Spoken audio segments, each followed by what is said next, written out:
Let's roll for insight. You're listening to Theoretical Insights of D&D with Insightful Jerry and Improv Rob.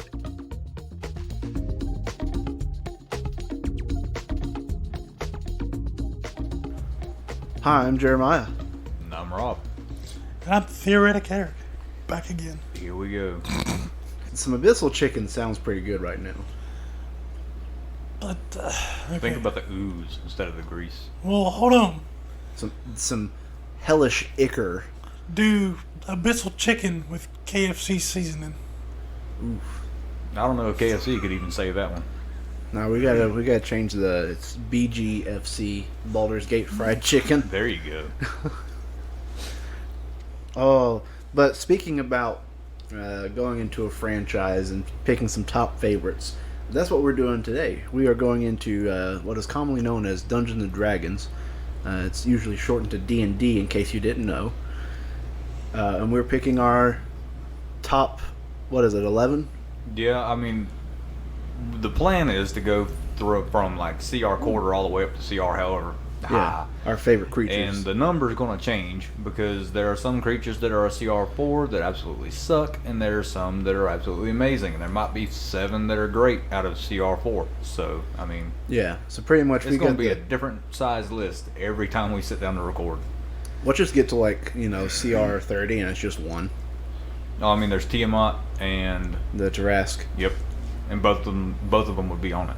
Yeah, and that's Top two. Except Tiamat would absolutely wipe the floor with the Tarrasque because of flying speed. Yeah. Man, that's crazy.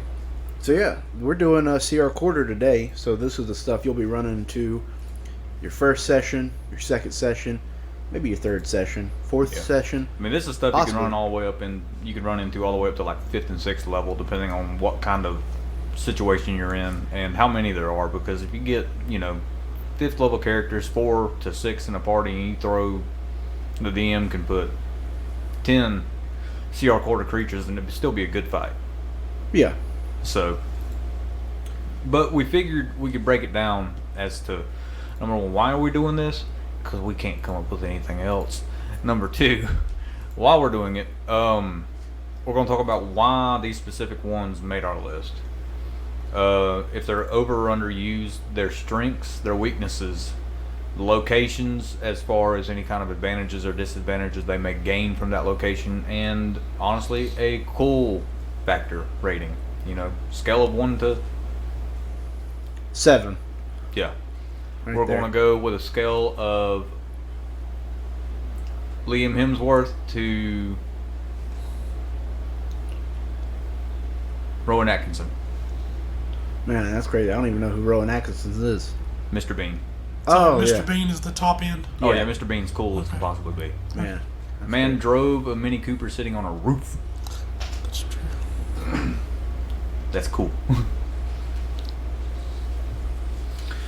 All right, so number 11 coming in at this spot is a animal that you may encounter on a day-to-day basis in your ongoing operations inside the game. And really, it's one that you kind of need to have within your daily operation of your game. This isn't necessarily a dangerous critter, It can be. but it is useful. Eric, what's our number 11? The draft horse, The draft horse. Which Not is- to be confused with the import horse. which is a very good wild shape. Yeah, Eric's going to be judging these based off their wild shape ability. Pretty much. Yes. So, I mean, why the draft horse over the other CR quarter beasts? I mean, it's a horse, and it's a strong horse. It's just potentially more useful than the Yeah. rest. Specifically speaking from a wild shape standpoint, but even when you go into just having one useful in your party, the draft horse is going to become more useful than, say, a panther or anything like that because of the fact that you can, pull a loaded wagon with all of your stuff. It's a mount. It can pull a wagon. It can do some damage, but Well, I mean, the draft horse is... I mean, the damage it does is not unimpressive. No, it's no, 2d4 it's not. plus 4, so it's a minimum of 6 damage to a maximum of 12. Yeah. Well, it's according to where in your campaign you're using this. Like first day, yeah, your draft horse is gonna be killing some little kobolds or something. However, it's only got 19 health and an AC of 10. So if you're smart, you're not going to have your draft horse up there. Well, no. Of course, unless of course you're a mounted combatant. Yeah. So there's something else to think about there. Usually stuff like that doesn't happen until like 3rd level. Yeah. You're probably going to be encountering this CR more during 1st. Yeah, this will more likely be your horse pulling a wagon. Yeah. I mean, it's an impressive animal that does a lot for the party, and that's why it's number 11. And see, now the question is it overused or is it underused? Because a lot of people have a horse in game, but they never specifically talk about it being a draft horse. It might be a war horse or something else. Now, every time I wild shape, it's a draft horse. Well, see, there's the interesting thing to think about. Is it overused or underused? Because when you talk about a horse, a lot of people probably specifically think of what would be considered as a CR quarter draft horse. I mean, let's be real here. But if we want to get down to the Brass and tack. yeah, is it considered, like, do they actually say out loud draft horse, or do they say horse? I think I just say horse, you know? Yeah, I think most of them it's just horse.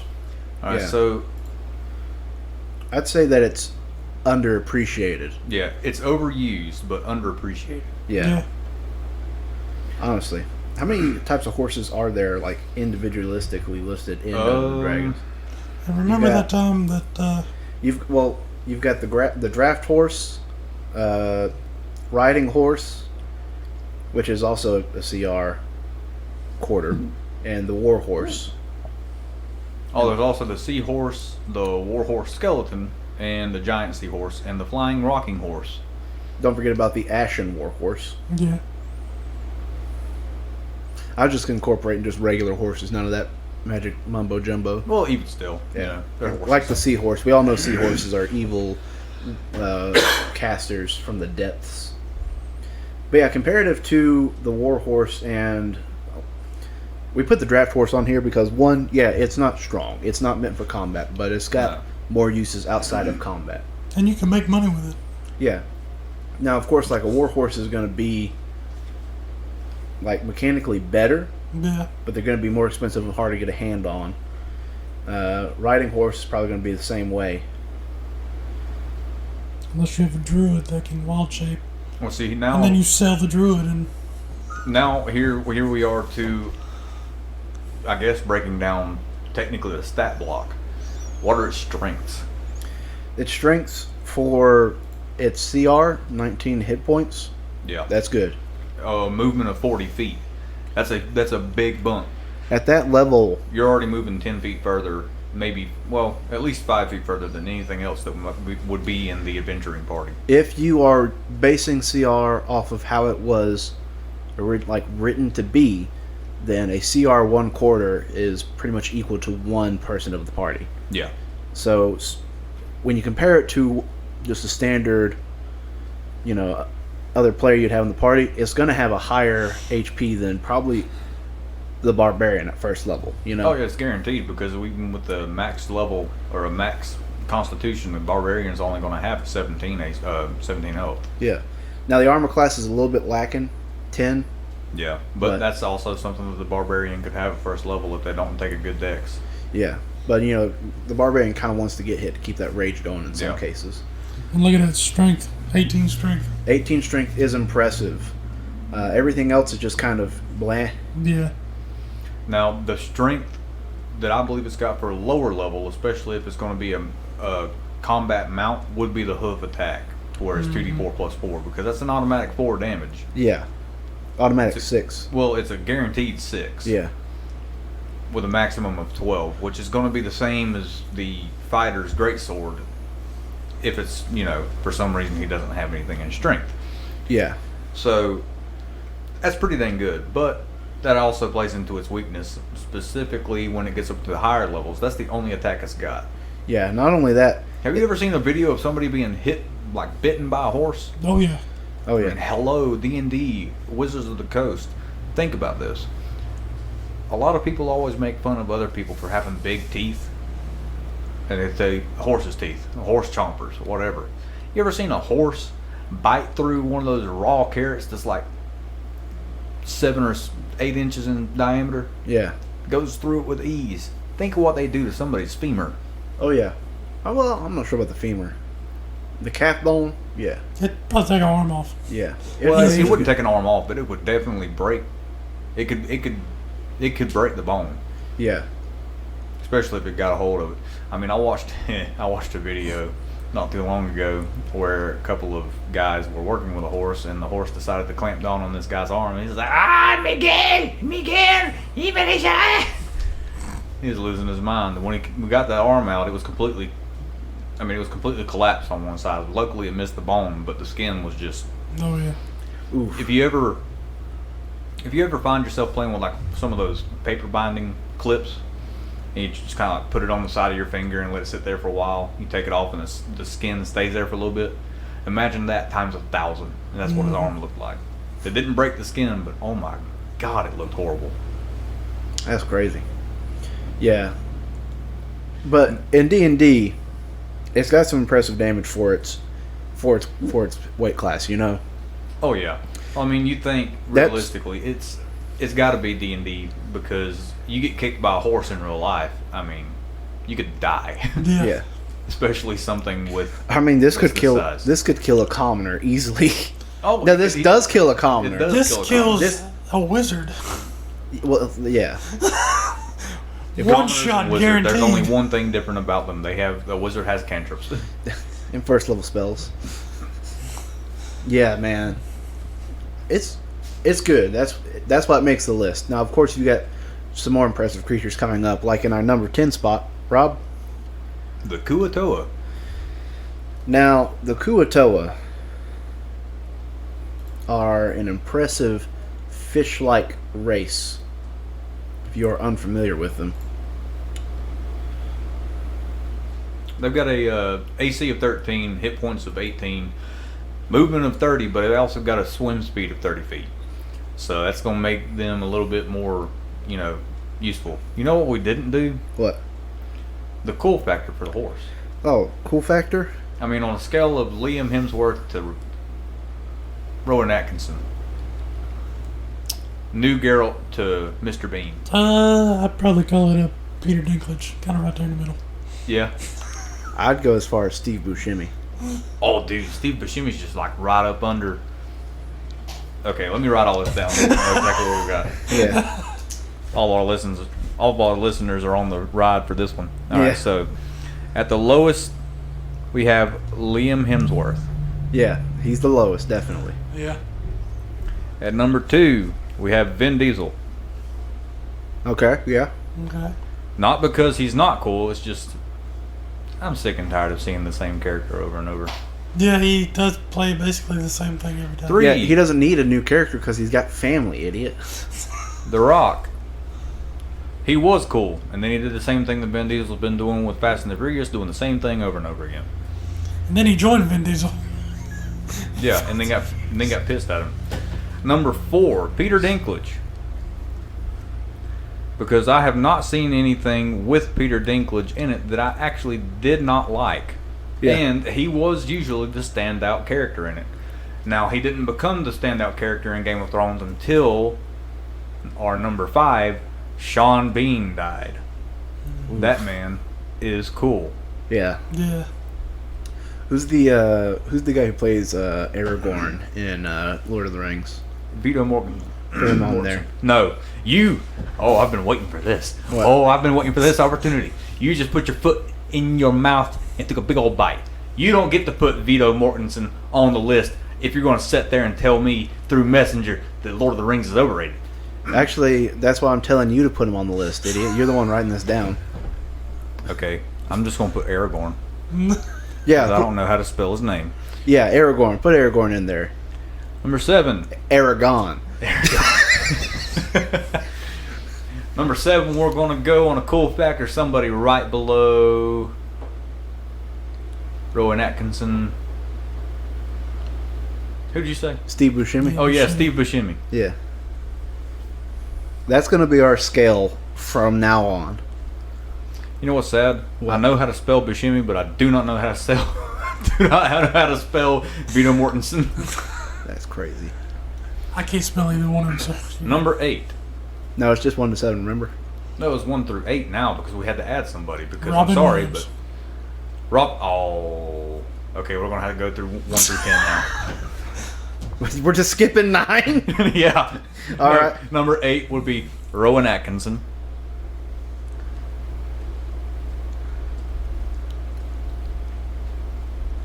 Number 9.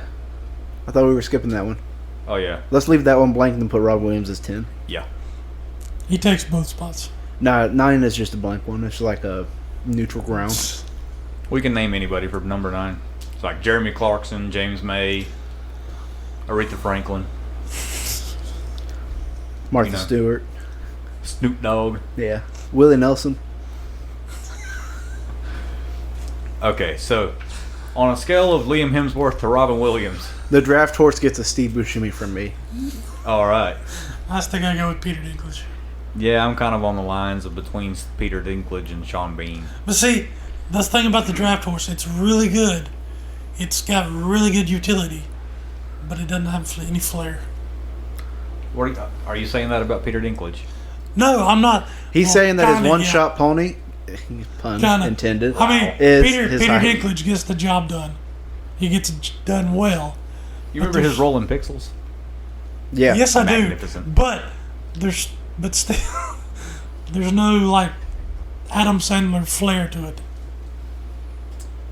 Oh, that's our number 9, Adam Sandler. All right. Put Kevin James in there with him because he's just there. Yeah, they're in everything together. Yeah. Adam Sandler with friends. Yeah. With the Yep. boys. Yeah, The with the boys. boys. That's Kevin James, Chris Rock, after he got smacked.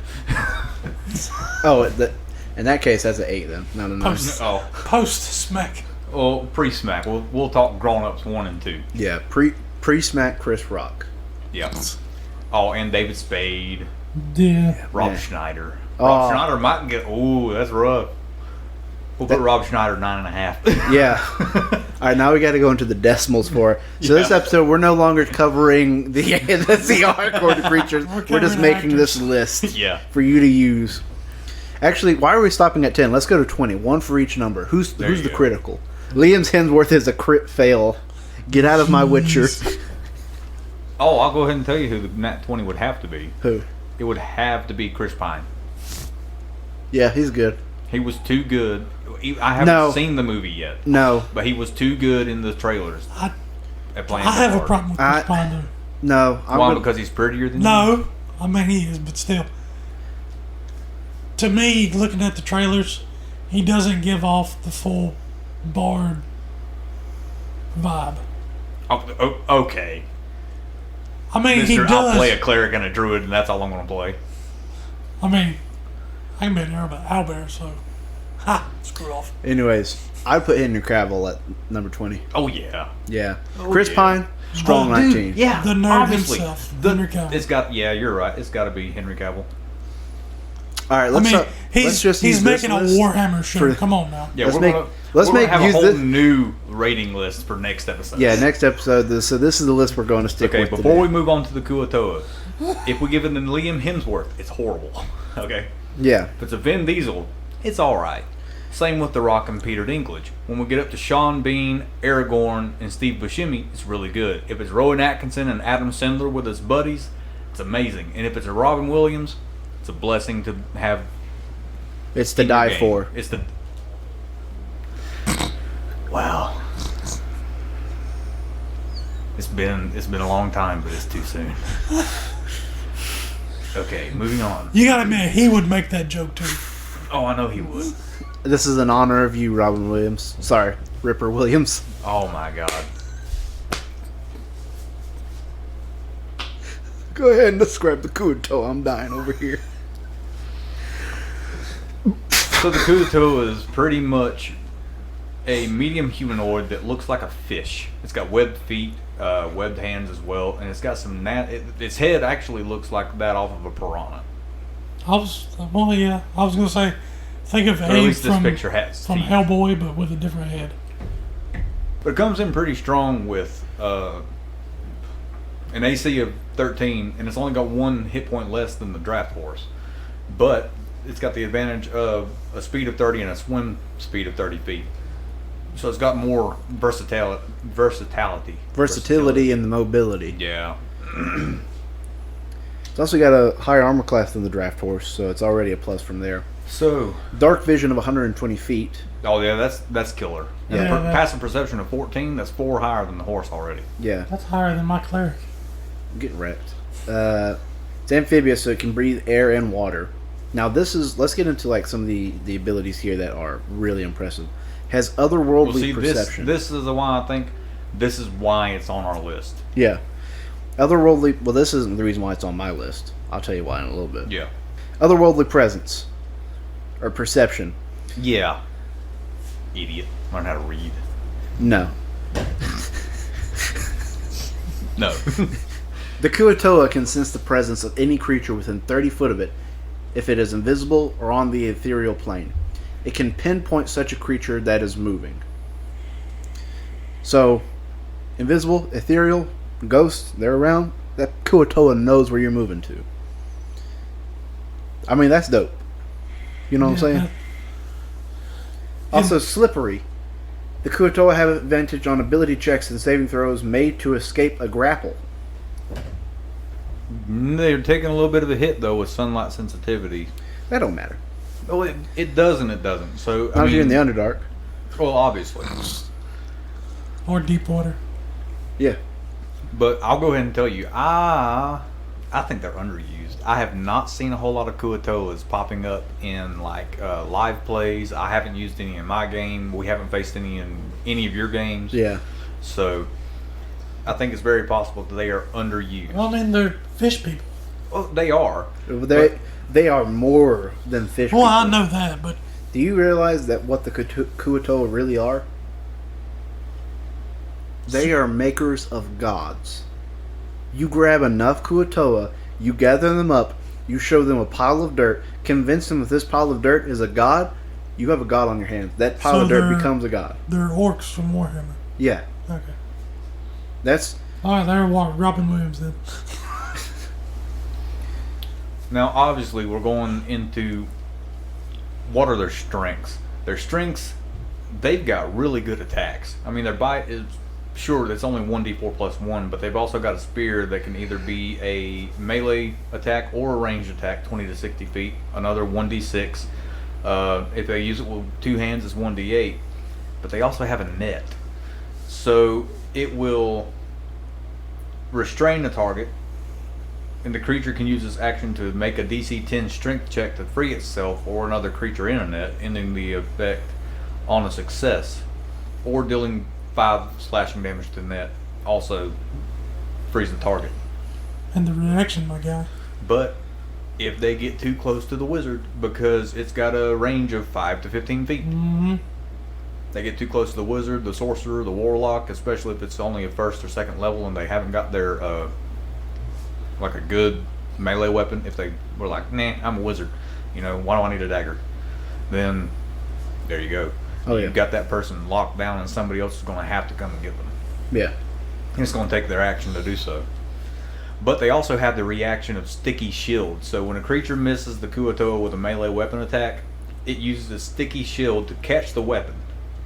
The attacker must succeed on a DC 11 strength save, or the weapon becomes stuck to its shield. If the weapon's wielder can't or won't let go of the weapon, the wielder is grappled while the weapon is stuck. While stuck, the weapon can't be used. You can pull it free by taking an action to redo the DC 11 strength check. That's a heck of a reaction for a low-level encounter. Oh, yeah. Because you think the only ones that are realistically going to be able to make that with any additives to it would be the paladin, the fighter, maybe the ranger, and the barbarian. Everything else it's going to be kind of a hit or miss, because you're not really going to see any, unless you roll really, really well, you're not going to see any positive multipliers or modifiers in strength from the rogue, the bard, or anything like that. Yeah, you ain't going to be seeing that. Now, its weaknesses, sunlight sensitivity. Mm-hmm. Now, if they're in the Underdark, you don't really have to worry about that. But if they happen to be in something like a ship or anything like that, that's just partially underwater, and you can bust away part of the ship and get the sun beaming down onto them, then they're going to have disadvantage on attack rolls as well as perception checks that rely on sight. Yeah. And that's, I mean, realistically, that's about their only weakness. Yeah, I mean, definitely. That's it. Now, when it comes into location, advantages where they have the most advantage, the Underdark. Underdark. Any place that's dark. In a cave. Underwater. Specifically deep underwater where Yeah. sunlight can't penetrate anymore. An undersea cave Yeah. during a treasure hunt. At night. Wait a minute, hold up. This guy is into druids, he's into clerics, and now he's into pirates. What is he doing? You can be a druid pirate. Thank you very much. Yeah, I heal you for it. Listen, He- I've done it in, was it your campaign or your it was Will's game. Will's game? My Hemlock. plesiosaur? Hemlock. Oh, yeah. Yeah. Yeah. Bro, man, that's a good character. You're Tabaxi Rogue, you darn furry. Want to be even more furrier? I mean, That's I couldn't say much. I was playing a turtle. Thanks. Bro, we would tell him, put him in a hemlock. Now, That's cool such a good factor.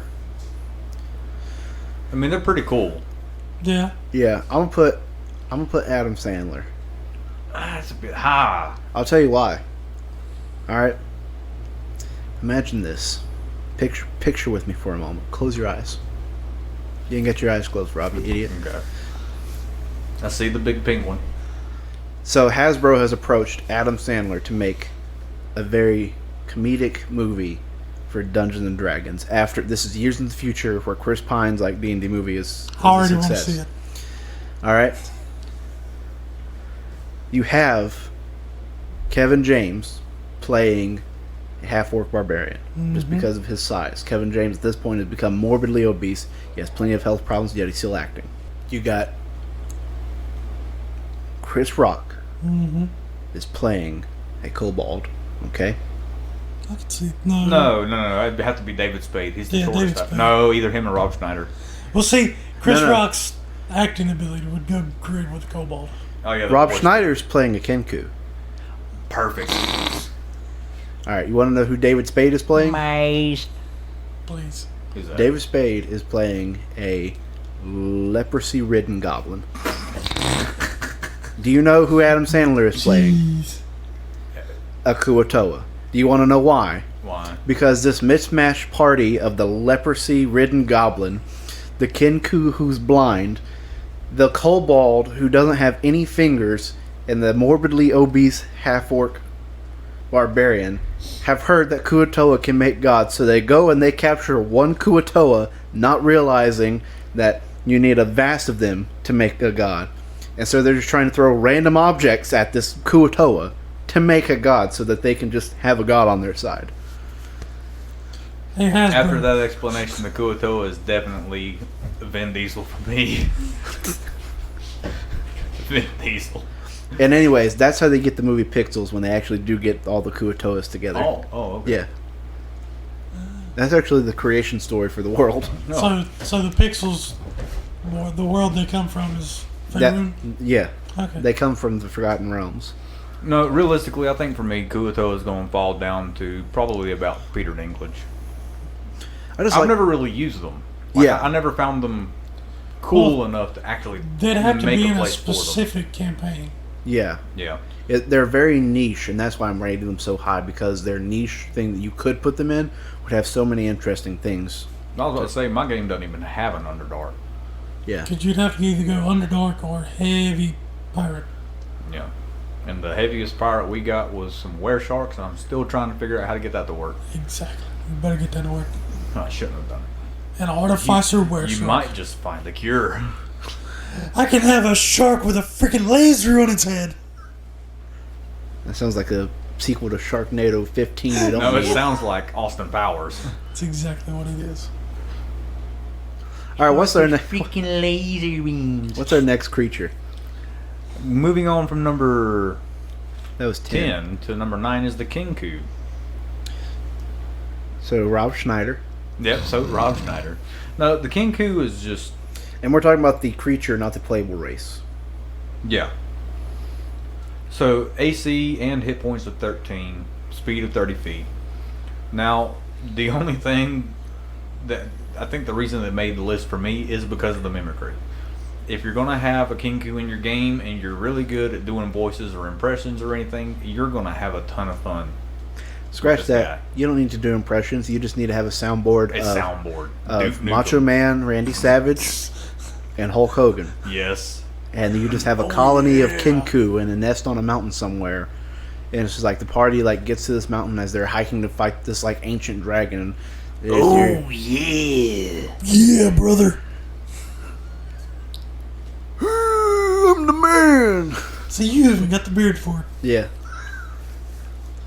What you gonna do, brother? I got you for 3 minutes. Kinku Mania runs all over you. That's what you need. That's why the Kinku. Let's go ahead to their cool factor because you can't. For me, they're what's below. What's above Aragorn on our list? Steve Buscemi. Oh, Steve Buscemi. I can't give 2 Steve Buscemis in one video or I'll one give it episode. Buscemi. All right. I'll give it to Steve Buscemi too because let's be honest, if they were gonna like get somebody to voice a Kinku, it would be Steve Buscemi. Yeah. I'm gonna give him. He just got one of those voices, right? I'm gonna give him a Peter Dinklage stunt double. Oh.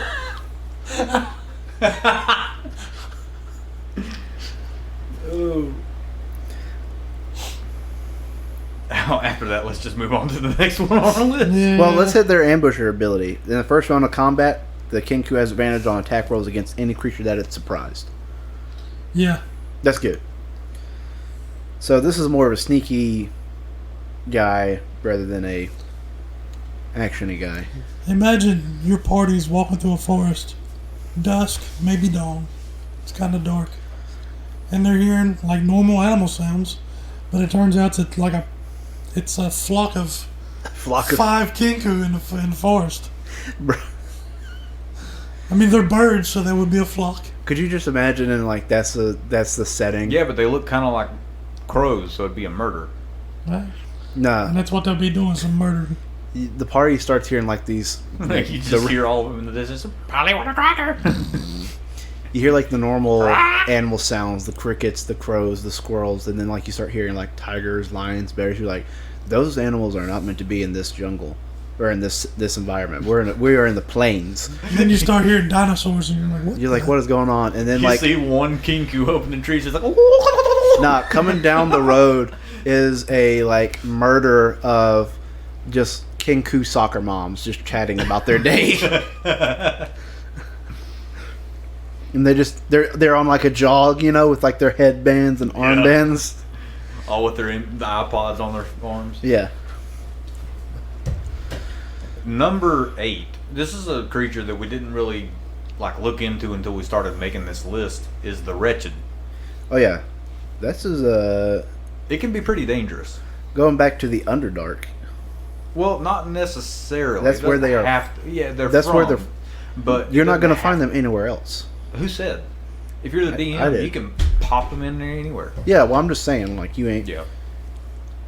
You're not going to go to like Walmart and be like, let me buy a Wretched for sale. You know, you're not gonna. Ah, they go after the Shadowfell for prey. Nice. So they've got an AC of 15 with only 10 health, and that is determined by 4d6 minus 4 because they have a constitution of 9. Nice. But they have resistance to bludgeoning, piercing, and slashing while in dim light or darkness. So this can be pretty dangerous for a low-level party. Now, let me ask you a quick DM ruling question here. Let's say you've got the party going up against some Wretched. They find out about this weakness. You've got only one caster, okay? He has Firebolt, he's fine. The rest have just simple weapons. They have the idea that the wizard will cast Firebolt, like hold his action until the fighter hits it with the sword. Does the fire from the Firebolt produce enough light to, and they're trying to basically just counteract it, the resistance. Would you allow it? No. No? Yeah, Fireball wouldn't give off enough light. Dude, it's literally a It fire. moves too quickly. You gotta time it right. It moves too quickly. Because Now, the thing is, a flammable object hit by the spell ignites if it's not being worn or carried. Have an artificer throw grease on the ground, then light it on fire with There you fireball. go. Yeah, Solves that's the another problem. caster. I'm saying you only got one. Well, Well, then artificer's not you really find full something that caster. would be flammable. All right. You have a Well- rogue is gonna have a ball of But grease yeah, or oil. firebolt goes way too fast to be able to time it right. I feel Either like that, you could time it. you would have to do an Arcana check along with probably a, I would say, perception check, and they would have to be pretty high DC to get it to work. and they would you have know. to use their reaction. All right. Well, looks like Yeah. the rule of cool doesn't apply to you. So just making a joke. Anyways, so they have a unique form of pack tactics, don't they? Yeah, so it's got the wretched pack tactics.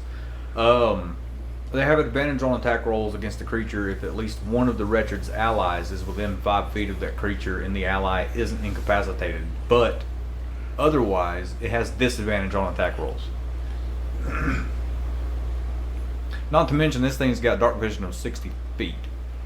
Kuotoa had 120, but 60 is good. But this has got a little bit of a leg up on the Kuotoa.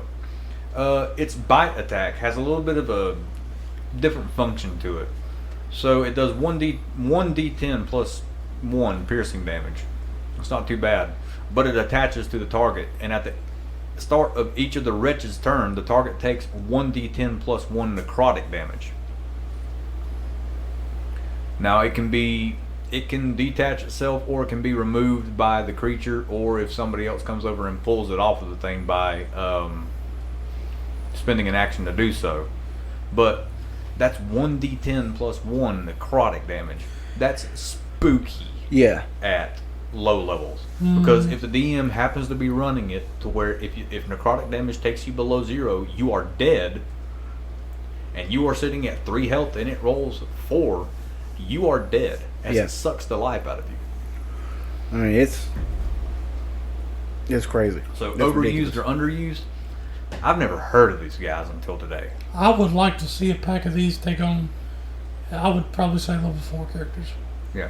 Now granted, this is our own personal list, so don't, Well, we're right 90% of the time. yeah. But this very well may fall into that 10%. I think these are underused because I watch a good bit of D&D stuff. I've never seen the wretched Yeah. used. Yeah. Never. Yeah. But that doesn't mean that somebody out in their personal game at a game shop or in their own home or online or anything like that isn't using them.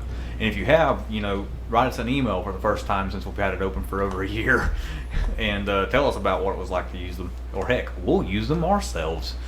I'll send you an email later. All right. Yeah, I forgot that we have an email. Yeah, we have an email. It's like, Theoretical insights of the letter ND at gmail.com. it's a really long one. Yep, that's probably why we don't get anything. Yeah, we need to make a new one. It's just TIDND. at Well, we gmail.com. tried, but that was taken. Oh, it was? Yeah. Who took it? I don't know. Let's email them and ask for it. Some dude named Tidden did.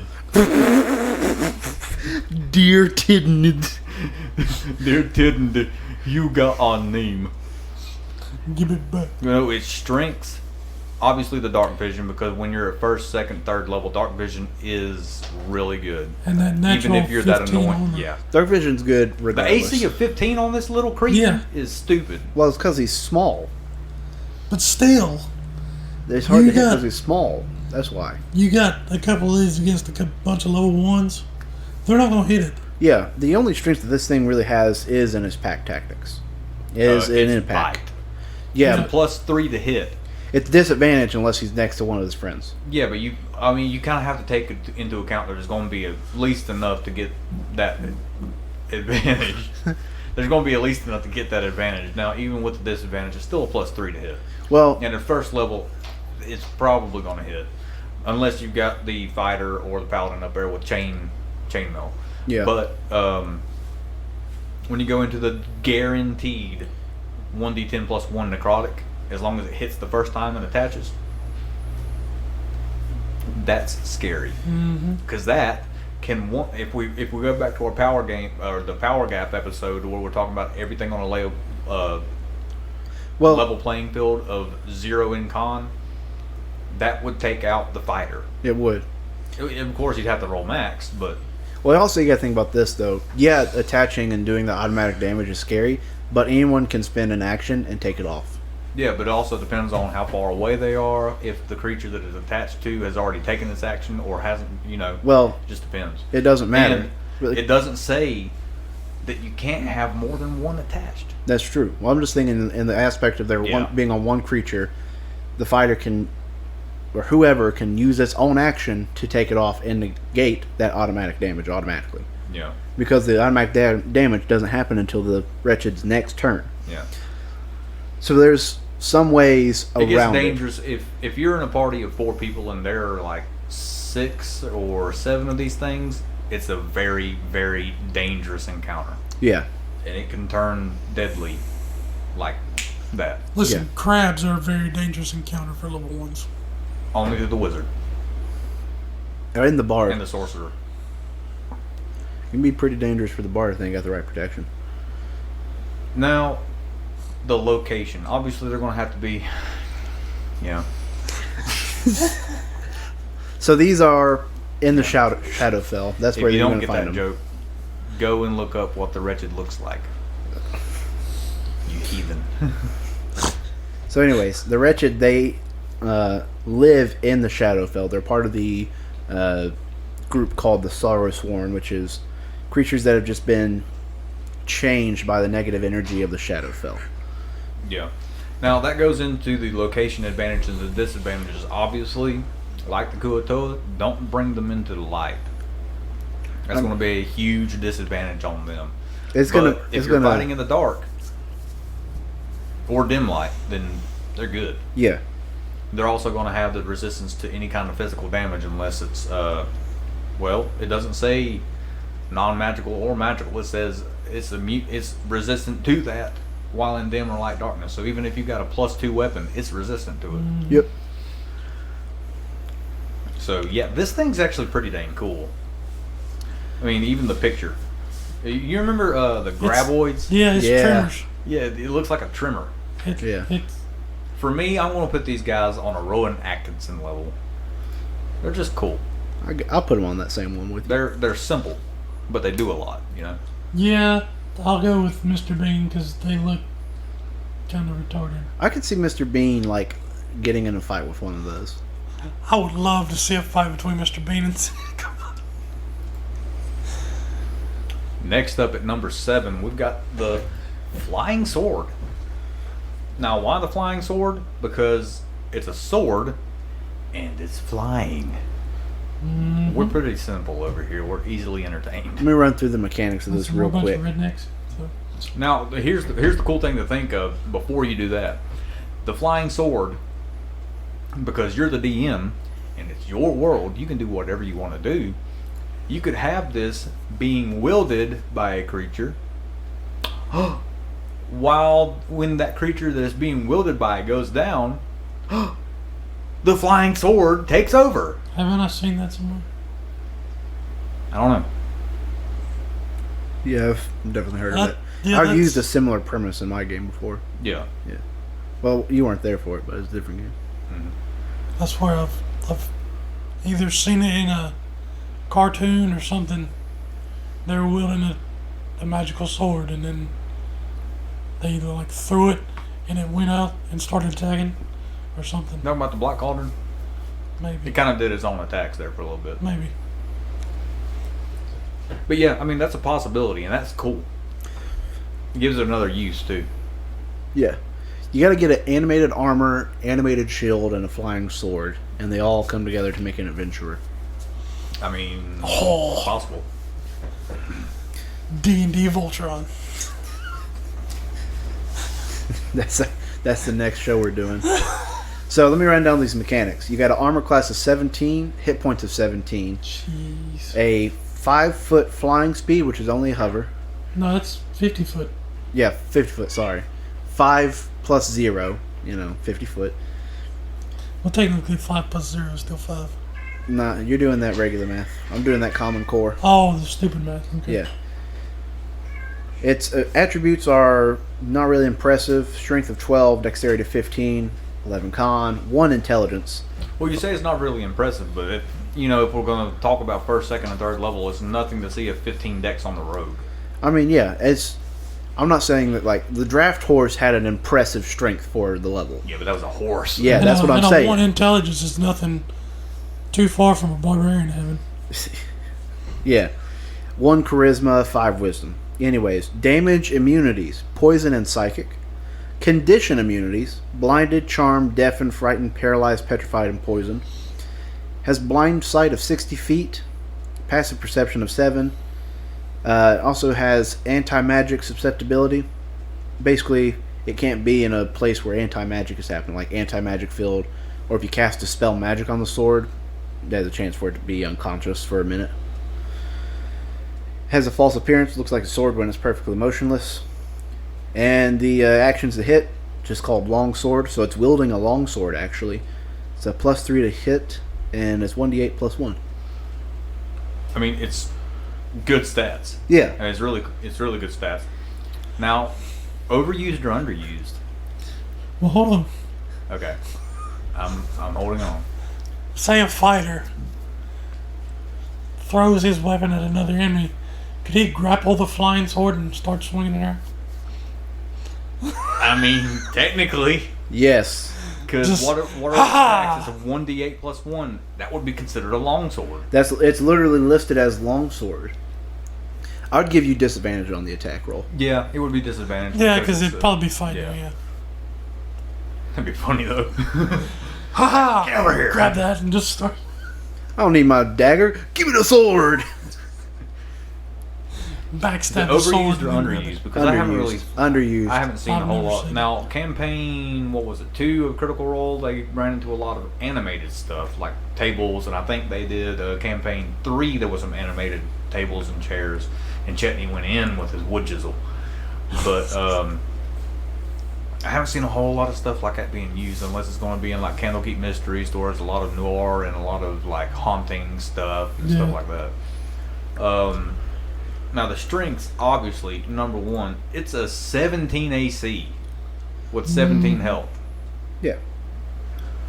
Now it's immune to poison and psychic, and immune to blinded, charmed, deafened, frightened, paralyzed, petrified, and poisoned. Now, if you're going to go into the fact of also blind sight of 60 feet, because what is blind sight? It can see in darkness too. Yeah. It doesn't require any kind of sight to see you. It can see. It's blind sight on like the scale of sight tiers. Blind sight's just under true sight. So here's something to think about. It's got the anti-magic susceptibility. Now, that's not a problem until the party hits 5th level. Think about it. Or if they find a way to find a scroll and the DM allows them to take damage to cast a higher level spell than what they have access to. Why? Because it says anti-magic field, which is an 8th level spell, or dispel magic, which is a 3rd level spell. You don't have access to 3rd level spells until 5th level, so this is a great encounter for anything between 1st to 4th level, because they're not going to be able to do anything about it. They can't just cast a spell and it's over. I've got another scenario. Oh boy. Say the flying sword is a member of the party. The fighter swings it. Could the flying sword hold its action until the fighter swings? And then the enemy would take the fighter's swing plus the flying sword's attack. Well, here's the question though. On a 5th level fighter, it has 2 attacks per action. Mm-hmm. Now, if you were able to do, instead of a flying sword, a flying dagger, which has the thrown property, Yeah. a flying dagger, attack with it, and then throw it, and then the dagger takes its own turn.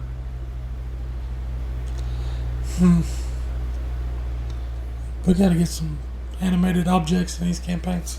Oh yeah. Now, the weaknesses. Obviously, it's going to go down to, it's only got an intelligence of 1. Mm-hmm. It's got a wisdom of 5 and a charisma of 1. So it's not going to be able to make any intelligence or charisma saving throws. after any kind of Well, that doesn't- even vicious mockery is going to affect it. No, it won't. It's immune to psychic. Ah, Yeah. Well, that's a good point. Things like vicious mockery that are different damage types. Most things that require charisma or intelligence saving throw is going to be psychic damage. Well, I'm thinking. Let's see, con saves, but it is immune to poison. Cold Not though. immune to acid. No, it's not. But It it wouldn't be is. immune to shatter. No, it wouldn't. But that's a con save. But you know what Shatter is? Second level spell. That You would is have true. access to it at third level. Yeah. I mean, that's really the only weakness it's got. Also one of the strengths, while the sword remains motionless and isn't flying, it is indistinguishable from a normal sword. That means it don't matter if you roll an nat 20. You can't tell. Mm-hmm. The location, I mean, it doesn't really matter where this thing's at. I would say I would say the only disadvantage that the only location that would give it disadvantage is if it was left for some reason in a cave full of rust monsters. yeah, I could see that. That would Well, be about it- its only disadvantage. Maybe, yeah. That's a maybe. But hold on. Let me look at a ruling on the rust monster real quick. A good place for this would be like a big city. No, rust monster can't target it. It has to be a non-magical weapon. Oh, then this thing has absolutely no But- weaknesses Hold on. as far as like location, unless it's in an anti-magic field. You could take this flying sword and homebrew it to buff it up and have it in a cave with rust monsters. Your party finds the cave full of rust monsters and they see this one non-corrupted sword. And they're all just sitting there like, "Ah, And they pick it up and then instantly decapitates them. Think about this possibility, man. No, swarm of flying swords. Oh, Oh dear my Jesus. god. No, you remember the buddy system to where it was like, it's not called the buddy system. It's like a companion system to where you get a dog or a wolf and it actually levels up with you. Oh yeah, like in video games, have Yeah. a companion. Yeah. But do that with a flying sword. Okay. Its AC never goes up, obviously. But now you're rolling a d6 with every level up. It's gaining an attack per action at like, say, 5th level and then maybe one more at 14th.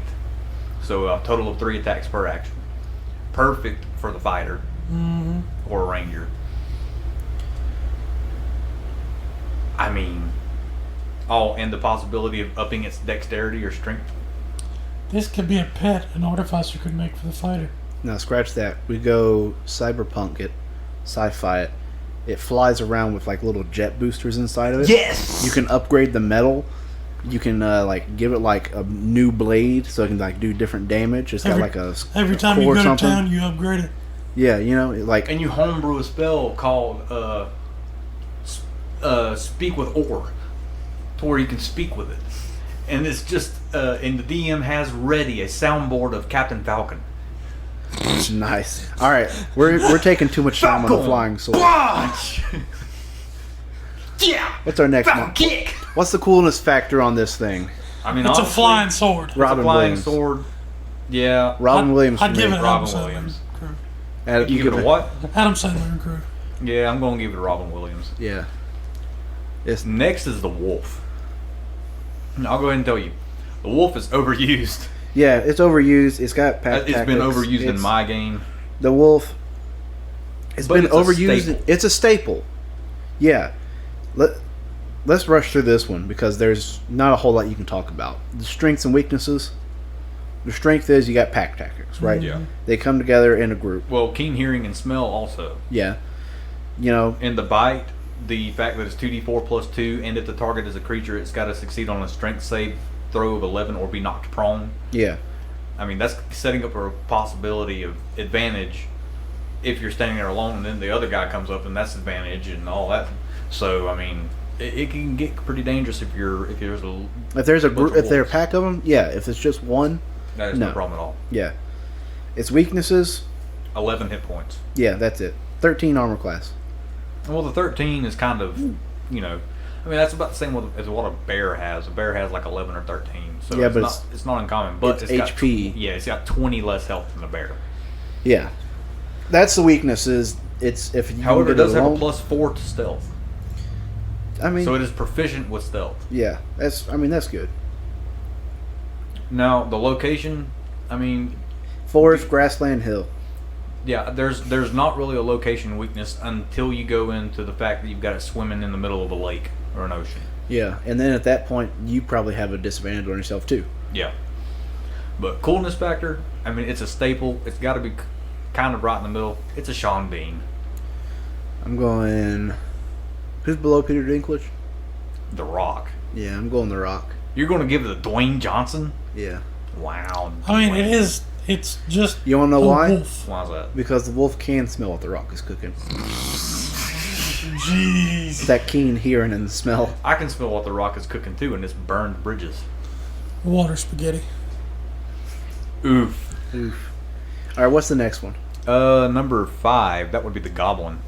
Goblin? There's so much you can do with the Goblin. There are a lot of different Goblinoids that you can choose from, but No, right we're just now, doing the we're basic- just doing the base The Goblin. basic small humanoid goblin, Basic neutral little green evil. goblin. Hit points of 7, armor class of 15, leather armor and shield. But it's stealth, a +6. Yeah, dark vision of 60 foot, and nimble escape. The goblin can take the disengage or hide action as a bonus action on each of its turns. It's a miniature rogue, pretty much. I mean, Yeah. I don't say miniature because of the size. I'm saying it's as far as the way it works as a stat block. It's a miniature rogue. Yeah, Yeah. But it's also got the scimitar where it's 1d6 +2, and the short bow where it's 1d6 +2 as well. So it's going to be ranged and melee. Now the only thing it's not going to get is sneak attack. Luckily, be thankful. Sneak attack hurts. it does. Yeah, It's because the part of the Kinko is reason. getting sneak attack. This is part of the reason that Proboscis is a goblin, because it kind of fit. Yeah. And why he has 2 stepchildren. But overused, yeah, that's an interesting way. Eventually, we're gonna have to sit down on the show and talk about your campaign. Anyways, back to the goblin. No children listen to that episode. Yeah. So, back to the goblin. It's overused. It is overused. Yeah, it's definitely overused. But again, But once again, it's like the wolf. It's It is a a staple. staple. I honestly would rather fight a goblin than a wolf. Yeah. However, if it was going to be, like, if I could choose, I would like to have a fight to where I was fighting both a goblin and a wolf, because you don't really see that. You see the kind of like Goblin riding a wolf. well, You see the it's war. wolf riding the goblin. That's terrible. That's illegal in some states. Yeah, that's a no. No. Oh, get your minds out of the gutters. No. The goblin is being ridden by the wolf. It's like got him up on his shoulders. So he's just carrying an injured wolf, basically. No. The wolf's holding a sword. The wolf's holding a giant sword. It's holding a flying Hold sword. on. yeah. Tie a spear to the wolf's back while the goblin's holding Zacian. Yes. Zacian from Pokemon. It just comes running in. Swing! So Slice! Like Chunga. we got the strengths for it. 1, it's got its stealth. 2, it's able to run. That disengage bonus action, then being able to take the dash action, run away. Then when you try to run from it or run to it on the next turn, it can just Yeah. keep going. That's Now survivability. The weakness is 7 health. That's why it runs. That's why it runs, but also it's got a 14 dex and it's got a +2 to dex. And 15 It does not have a AC. plus to anything else. It's That's got a it. 15 AC though.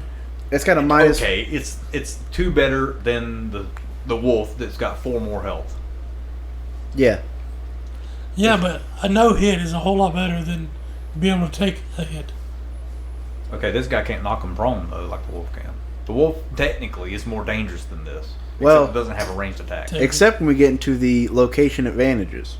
Now, if you go up to goblins like little outpost, they're gonna have that Massive advantage. advantage. Traps, Off arrow slits. off the beaten path in the woods or the forest, they're going to have the advantage Yeah, because they're small. They can hide. They can do all kinds of stuff. They can slip in and out without being seen. yeah. Coolness factor. What you give it? I think the coolness is probably going to have to go around. I don't want to say number 4 because they're a small race. So I'll I'm say gonna it. give Peter Dinklage. No. Paint Jeez. that man Peter green. Dinklage, if you ever listen to our podcast, thank you, but please know that we really do appreciate your work.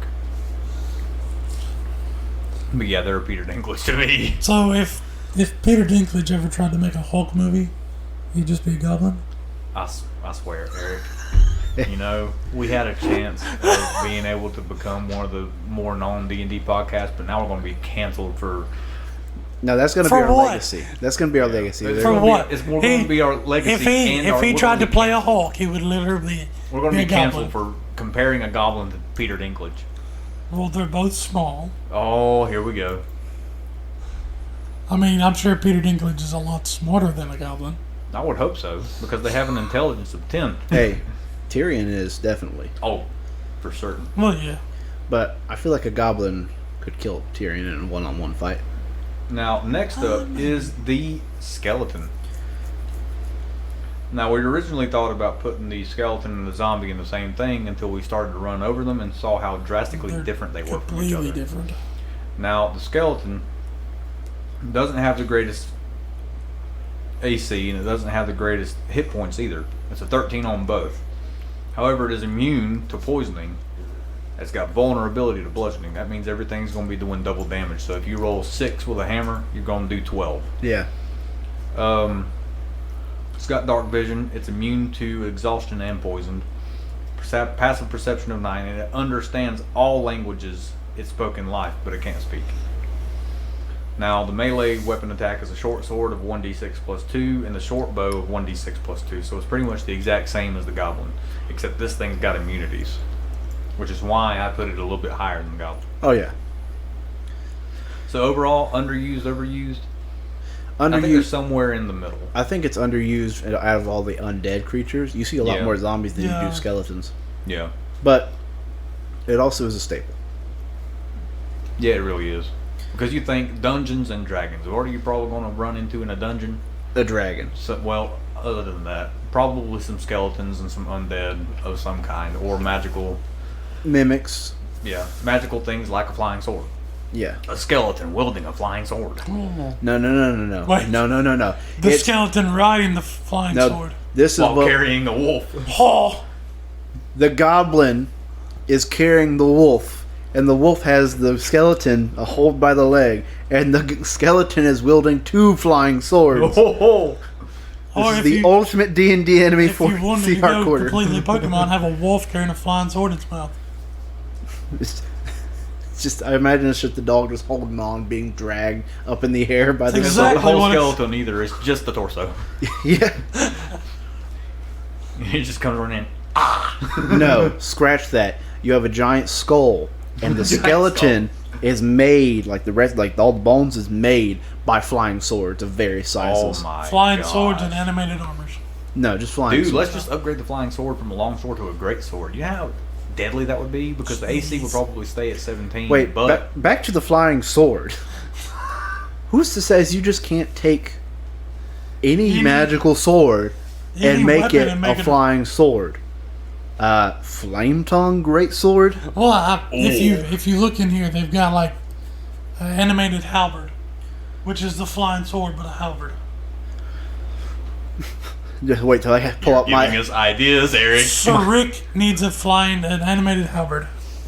Just wait till I pull out the flying deck of many And things. Ick Proboscis needs an animated Dommy Mommy.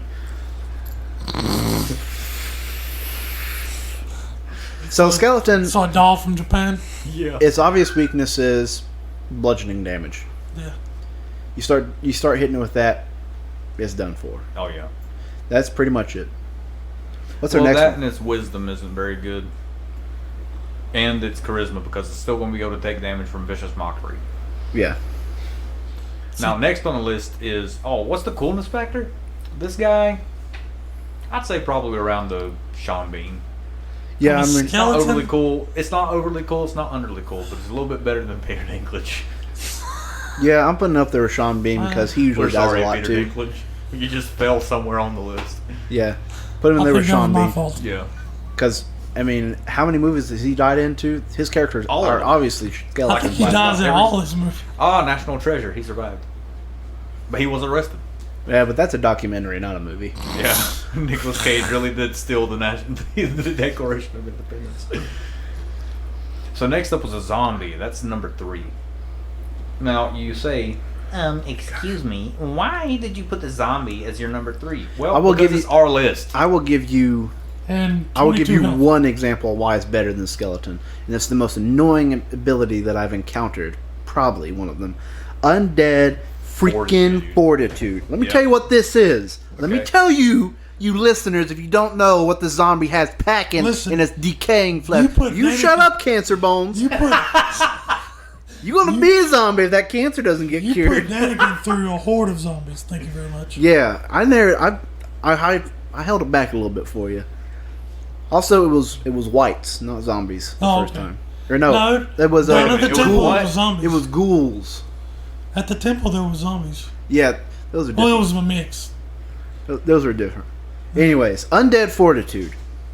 If damage reduces the zombie to 0 hit points, it must make a Constitution saving throw of DC of 5 plus the damage taken, unless the damage is radiant or from a critical hit. Then you got nothing to worry about. If it succeeds on the Constitution saving throw, then instead it just drops to 1 hit point instead. There is no cooldown. There is no limit on how many times he can do this. It's just whenever he gets dropped to 0 hit points, and if it's not from radiant or a critical hit. Rob, what is the zombie's Constitution? +3. So it's got a +3 to that save. Yeah. Now this is only a problem for a 1st to 3rd level party. Yeah, it's still annoying.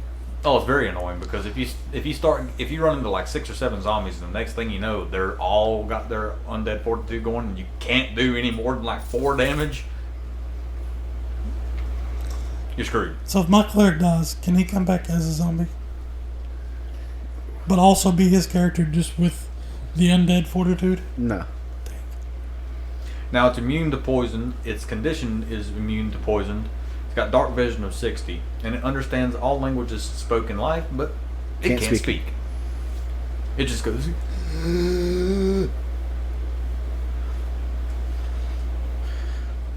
I mean, it's a zombie. What else you expect? I mean, Like, it's pretty straightforward. It's got a slam attack. kind of like King Charles. Yeah. Its slam attack is not that impressive. It's just a d6 plus 1. But its survivability, because it has 22 hit points. Yeah, That's the highest we've seen so far. It also has the lowest armor class we've seen so far. 8. Yeah. That's So- going to be its weakness. The strength is going to be its health. The weakness is going to be the fact that it's got an 8 AC and it has no ranged attack. Yeah. And it's got a speed of 20. So you can easily outrun this. Now, It's- the location, it does not matter where you put these guys. You can put No. them underwater. They don't have to breathe. They can walk on the floor of the ocean. They can be underground. They can be walking through the streets of a city. They're going to be fine. They don't really have a location weakness. I got a cool idea. Unless it's going to be somewhere that's just like pure fire covering the ground all the time. So you know how But then again, you're going to be at a weakness there too. like bodies float in water just naturally? Yeah. So All imagine floating zombies. someone set up a trap in the sea, right? Like in a harbor or something. It's a bunch of zombies is underwater with these like magic rope tying them down or something, okay? All someone has to do is say the command word. All of the rope just disappears. And all of a sudden you now have this giant wall of flesh floating up to blockade ships that is now trying to climb aboard. Good Lord. Like that scene from World War Z when they invaded Jerusalem. Yeah.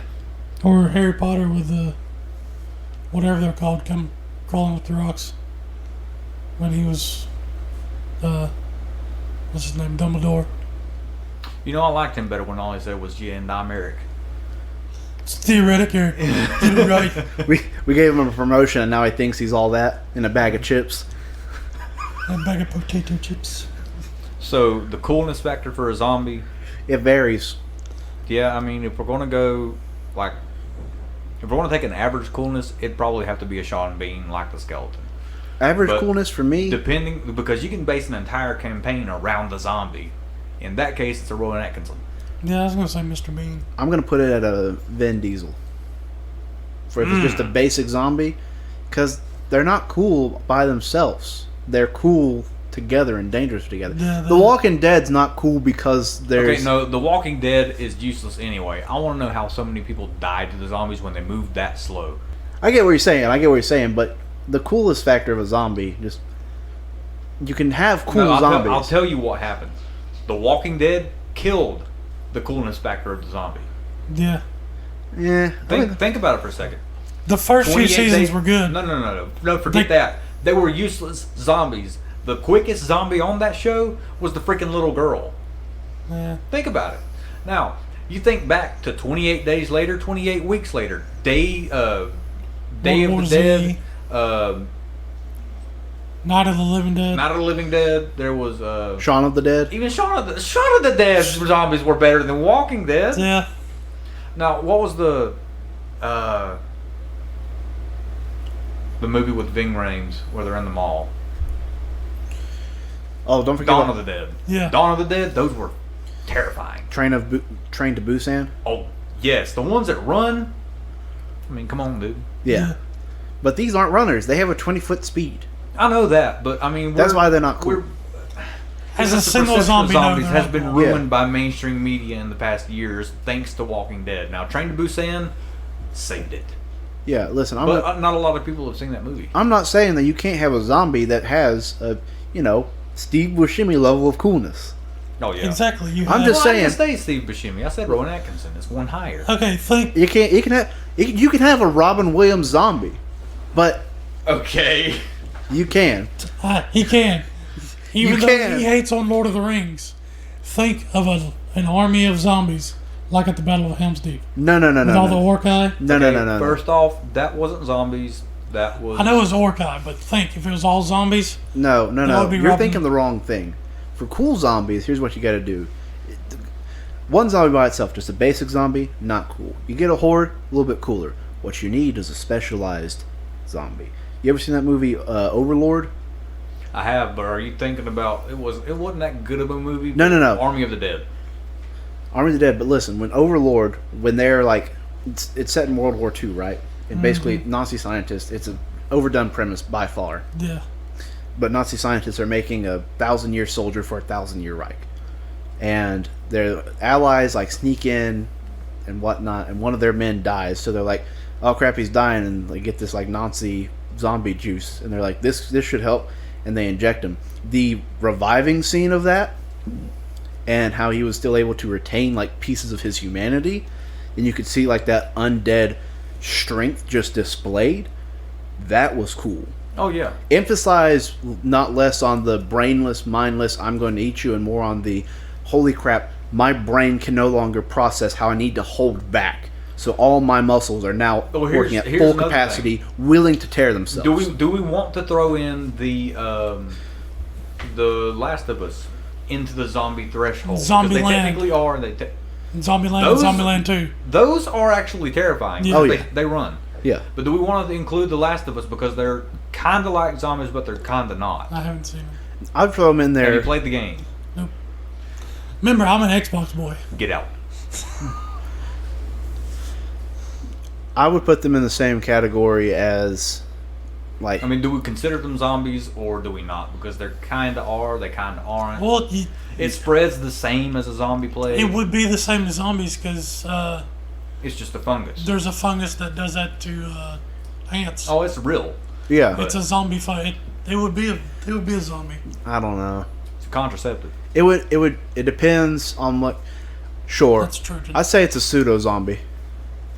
Hey, that's a good segue. That's a good segue. Because what's at our our next number monster? 2 spot, and thank you to Marie at Potato Candy Network who gave us this idea through an email. Even though this one should be number one, We weren't going to give you this number 1 spot because this isn't your show. it should skip it. You've No. got a fan in theoretic here. Thank you. Yeah. We weren't going to give you the number 1 spot because this is our show. No. Thank you so much for, giving us a monster to put on our list because honestly, we kind of overlooked the pseudo dragon. Yeah. But it's just what happens that she sent in the pseudo dragon. So an armor class of 13, 7 hit points, but it's got blind sight of 10 feet, a dark vision of 60 feet, passive perception of 13. It's got a +4 to stealth and a +4 to perception. And it understands common and draconic, but it can't speak. Now, it's got keen senses to where it's got advantage on perception checks that rely on sight, hearing, or smell. It has advantage on saving throws against spells and other magical effects, and it's got a limited telepathy. It can move magically. It can magically communicate simple ideas, emotions, and images telepathically with any creature within 100 feet of it that can understand a language. It's not just its languages, it's a language. Now, as far as the attacks, it really doesn't do a whole lot of damage. The bite's only 1d4 plus 2, and the sting is 1d4 plus 2. However, they gotta succeed on a DC 11 con save or be poisoned for an hour. Now, if the save throw fails by 5 or more, it falls unconscious for the same duration, or until it takes damage or another creature uses an action to shake it awake. So a pseudo dragon is a walking and flying anesthesiologist. You know what's crazy to think about? What's that? You cannot repeat the save on that. Nope. Once you get it, you got it. Yep. You know, stay pseudo or get anesthesia, yo. Say pseudo to get anesthesioed. No, what is it? Overused or underused? Underused. Definitely Heavily. underused. Yeah. When's the last time you encountered a pseudo dragon? I'll tell you when the last time I was going to encounter a pseudo dragon that you said no to. Oh yeah. Now maybe you see why. I mean, it's not that bad. Okay. Can we find a swarm of pseudo dragons? Now its strengths, obviously the magic resistance, the keen senses, and the fact that it's the sting. If they fail that by 5 or more, if they nat 1 that, they're falling asleep. Yeah. They're going out. Yeah. And you can do whatever you want to them as long as you don't shake them awake or do any damage. Yep. Now the weaknesses would be it's only got a walking speed of 15 feet. It's a Fly flying is speed. good of 60. Yeah. That's strength. But the weakness is that it can only walk 15. So if it's in a really tight space, I know it's tiny, but if it's in a really tight space, it's not going to be able to move around a whole lot. And it's And the fact basically that a it's only one-shot. 1d4 for the damage, and it's got 7 health. Yeah. Yeah. I mean, And it is tiny, but only has an armor class of 13, while the goblin had a 15. While I figure the goblin was actually wearing some kind of light armor. Yeah, I think it He was wearing leather including armor and a and shield. Yeah. But the pseudo dragon location, I mean, they're tiny, so it's not really going to matter where you put them. yeah. But if you put them into a cramped space to where they can't use that flying speed, they're going to suffer heavily. Even then, they're tiny, so they're going to be able to move between your legs easily. Yeah. Now the coolness factor, just by looking at the picture, is literally a miniature dragon. I wonder if they come in the different colors like real dragons. They do. I'll tell you what it is on the coolness factor. It's a Robin Williams and his daughter Zelda. Yeah, I would agree with that. Yeah. Yeah, it's a Robin Williams. Even Yeah. though y'all didn't put it number 1. That sucks. No, number 1 goes to Jeremiah's idea of the Cobalt Inventor. Marie, you can write the angry email later to Jeremiah. Just make sure you email us at theoreticalinsightsof The letter N, D. at gmail.com. Yeah, you can write your angry letter to Jeremiah later. Yeah, you can address it to me. It'll be our first email ever.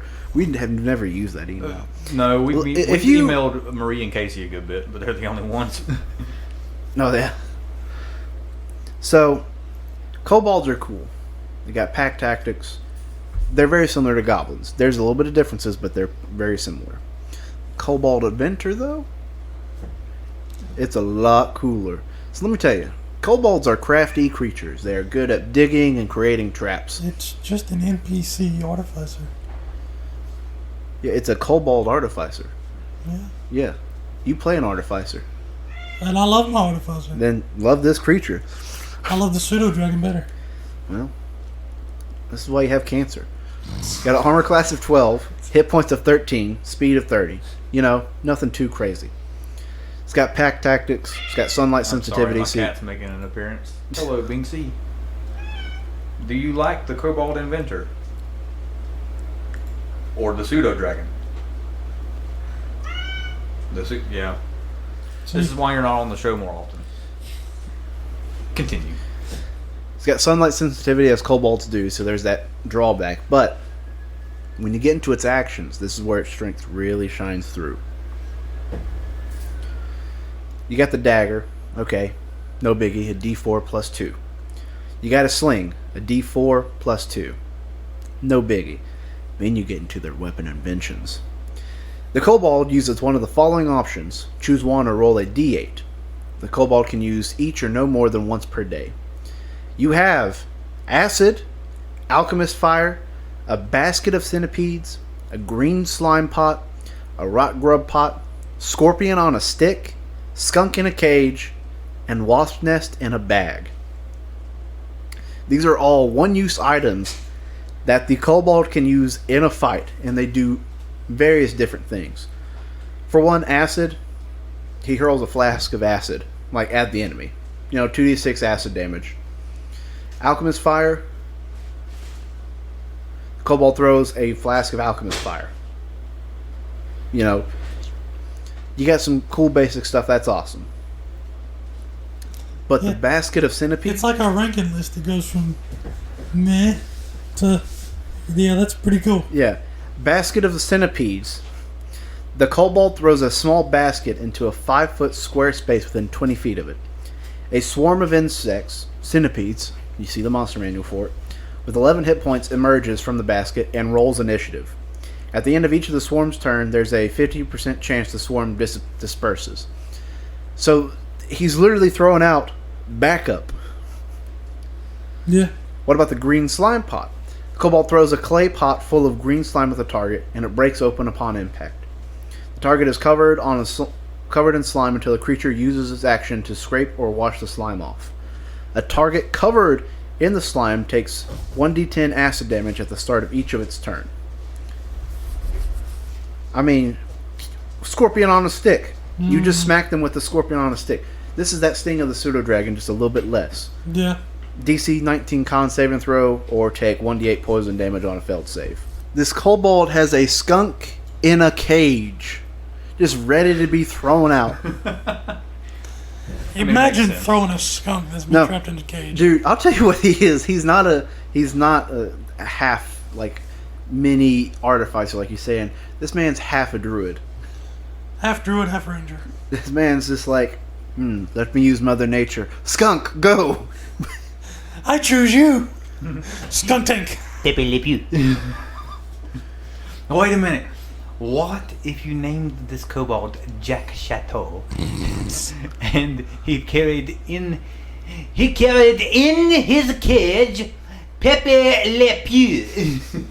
I was gonna say, call him Ash Throne. he just walks in the room?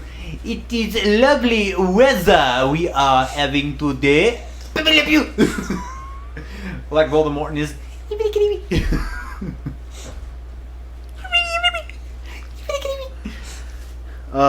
But yeah, it's cool because it has so much versatility and Yeah, but that's uniqueness. nothing compared to the wasp nest in a bag. Oh yeah, the wasp nest in a bag. That's the foolproof plan right there. It's like, well, the scorpion on a stick didn't work, and neither this acid. Have a wasp nest in a bag. Bonsai. It's literally bonsai.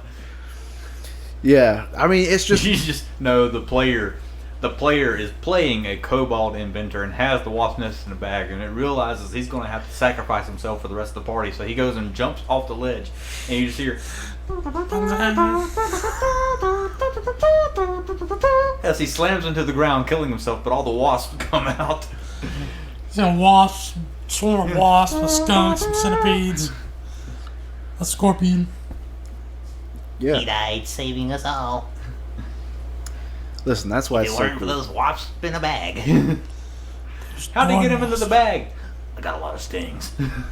Dude is a I'm nature. immune to their venom. Dude is a nature inventor. Yeah. He's just that good. Man combines civilization and nature together. Obviously underused. Yeah. Yep, never seen one Its before. strength, all these things listed above. Yeah, Okay. all its weapons Yeah. Now its weaknesses, it's a 12 AC and a 13 health. with That's gonna be sunlight its- sensitivity. Yeah, that's really weak as far as survivability goes. Now the location at this point, outside of the sunlight sensitivity, it's not really going to matter where you put them because of everything they've got going for them. Wait, this man has pack tactics. Yeah. Put him on the back of a wolf. Have 4 of these little summer guns, throwing skunks and wasp nests. Oh, the look on Jeremiah's face was like, I know what I'm doing in my next session. Oof. Can I replace all of Xanathar's guild in the Waterdeep Dragon Heist with just Kobold Inventors? Hey, yes, because that's the league. That's the one I'm in league with. Yeah. I could borrow one of their skunks and cages. We could have a small party of kobold inventors follow us through the campaign. Yeah. Quit biting my toe, you dog. Now the I mean, coolness he's literally factor. the dog. The coolness factor's got to go on up there with Robin Williams. Oh, yeah. I mean, think about Robin Williams, Aladdin's genie, okay? Oh yeah. The man was the master of props. You're Yeah. telling me that he Robin wouldn't- Williams was the master of props. Yeah, You well, ever I'm see just him saying. on Whose Line Is It Anyway? No, look. 4 goblin inventors, and it's just the cast of Whose Line. Oh, they're just. You got one Wayne Brady, one Colin Mockery, one Ryan Stiles, and one That Brad. would be a great. Greg short. Greg Proops. It would be a great animated short. It would be. Man, if only we could animate. Yeah. I mean, I've got time. I could go to college. Hey, you can do that. Good luck. Good luck Need to learning. hurry up because I needed some art drawn for the Dreadful Six. I'll pass. Man, making me cry. Yeah, and if want me anybody draw happens for to him. listen to this and you would like to send in some, We will pay some in art. we will pay in an exposure. Yeah, we'll pay an exposure because we're broke. We're not even paying ourselves. Dude, No, over I'm here. spending.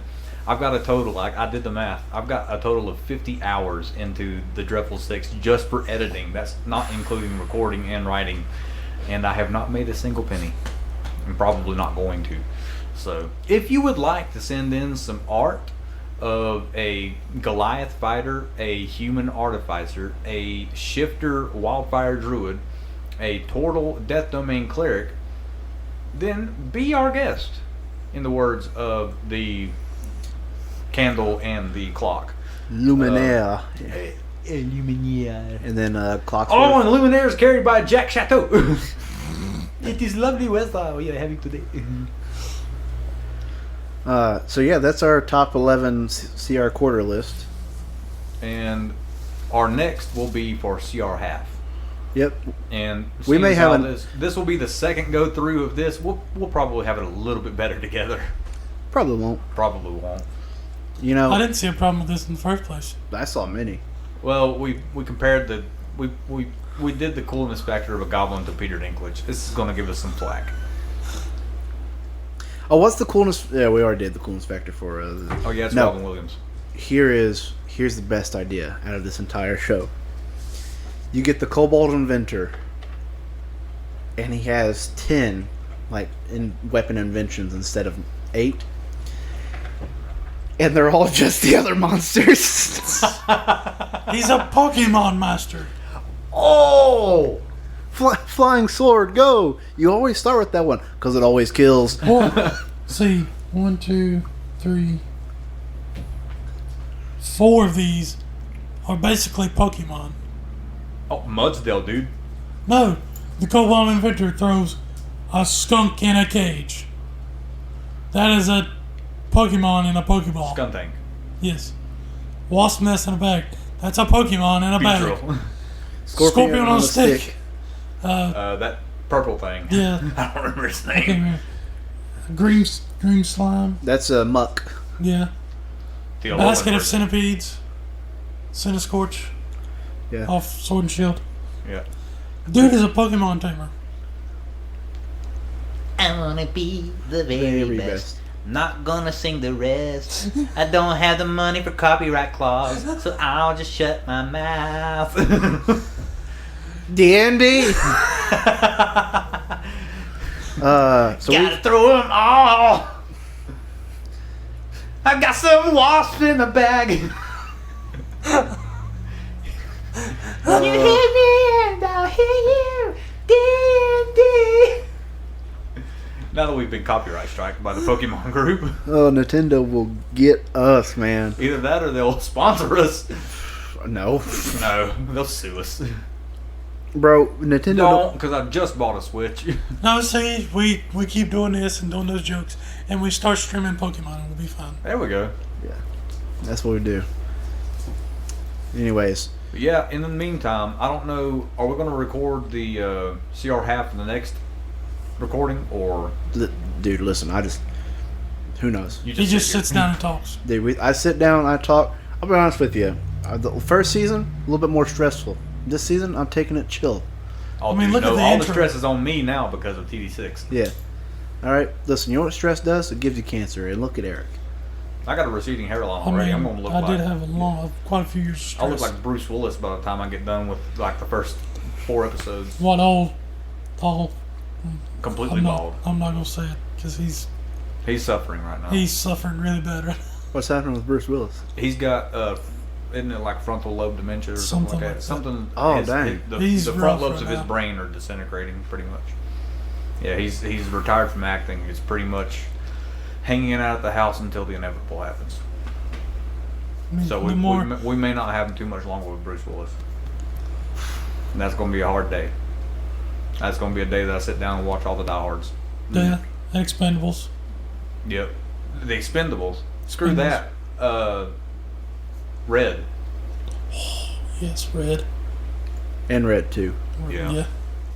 Will you stop biting me, you little? In the meantime. Oh, don't forget about Unbroken and Glass. Oh, yeah. Yeah. Glass wasn't that great, but Unbroken was good. It didn't have to be that good. It's Glass. Yeah. But in the meantime, we'll figure out what we're doing before the next recording session. And until then, keep on rolling high. It's D&D!